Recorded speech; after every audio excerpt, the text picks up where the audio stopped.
Well, that's what we focus on today, and we're joined now by Chief Dan Olasi, who is a former chairman of the People's Democratic Party in Anambra State. Thank you for coming on this morning. My pleasure. Thanks for inviting me. Concerning this removal of security aids of the Speaker, there's been outrage from several quarters about all of this. They don't understand. In fact, the lawyers there say this is out and out disregard for the Constitution.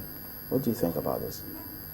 Well, when I used to be a science student, and if you study some basic physics, you say, no, every action has an equal and opposite reaction.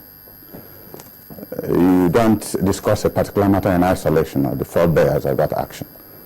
This was a man who was in ANPP in Sokoto State as a legislator. When they had problems internally, when the first governor, can't remember his name now, was finishing his 8th term, he had problem with the incumbent governor now. So they left NPP because they found they wouldn't get nomination there and came over to PDP. And they won election. Obasanjo, former president, was so instrumental in their winning that election. You know, this country is posted on 6 zones now. It's virtually a constitutional matter, that anything you're sharing now in this country is not in the Constitution, but you do it on the basis of 6 zones.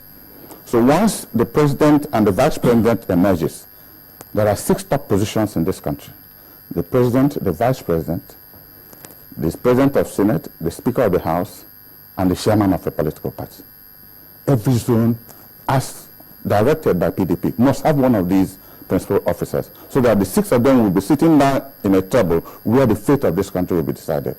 It is to make it easier and workable, so that no group will say that they are marginalized. That's a political arrangement. That's a political arrangement that was convenient for the party and was convenient for Nigeria. But not stipulated in our laws. But not stipulated, but the laws also talked about federal character. That is an indirect way of PDP explaining what federal character means.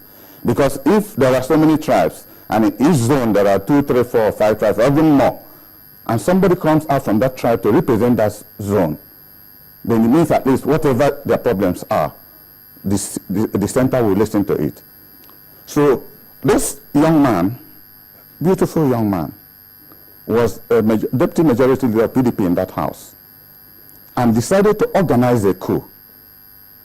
That a whole zone like the southwest of Nigeria in this country does not have any representation in the structure of power in Nigeria. You say he decided. He decided. He organized. Excuse me. He organized a coup. But the way people see it is that. Why don't I finish what I'm saying before you see the way people see it? No, you will. Because at the state level where he is coming from, as a deputy majority leader of PDP in the House of Reps, he knew that the South-South had the presidency, the North-Central, the Northwest, where he comes from, had the vice president.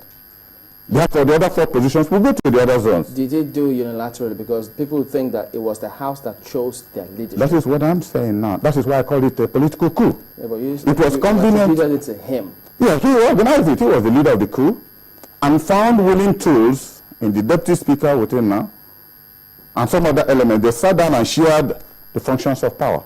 So it was convenient for them. But look at their faces 2 days ago, yesterday, when he was declaring leaving PDP for APC. They were looking marooned, embarrassed. That's subjective, isn't it? It is. It could be subjective, but their faces so say it. Their body language so says it. What Chamberlain's trying to say is that he didn't do that on his own volition. He did that with the support of your party members in the House. They thought it was wise for them, for the first time, to choose their own, irrespective of what your political party had given them. So if it was convenient for some members of PDP to do it, why was it convenient? That was when the coup was plotted. For the whole APC members of the House of Reps supported that move. You would have expected the APC leadership to insist. Now, I would have expected your party members to say, no, this is not most PDP members said no. They voted for the lady who is now the majority leader. More than 90 members of PDP members said no. But once there is a coup requires some level of planning. This young man, Tambuwa, started planning it early enough to show the party that he can do it. And by doing so, he disrupted the political structure of Nigeria, making a whole zone lose their position. And that is this same theory of divine rule, that we can do it. It is our turn to do this. So in this present situation in the country, they have the vice president and have the speaker. Now, I was watching him as he was announcing his defection, as it were. It was convenient for him to quote the Constitution of the Federal Republic of Nigeria and his state interest. Wasn't that being economic with the truth? He did not complete the part of the Constitution of the Federal Republic of Nigeria that said, if you do this, not just will you lose your office as Speaker, you lose your seat as a member of the House of Reps. That's what the same Constitution says. And as a lawyer, one would have honorably thought that as he was making that announcement, he should also be announcing his resignation from the House. So that, as it was recently done in England, he should go back and see a re-election, a new mandate. We gave him a mandate under PDP. And he's using our mandate just to do what he likes. Is that democracy? Is that the law?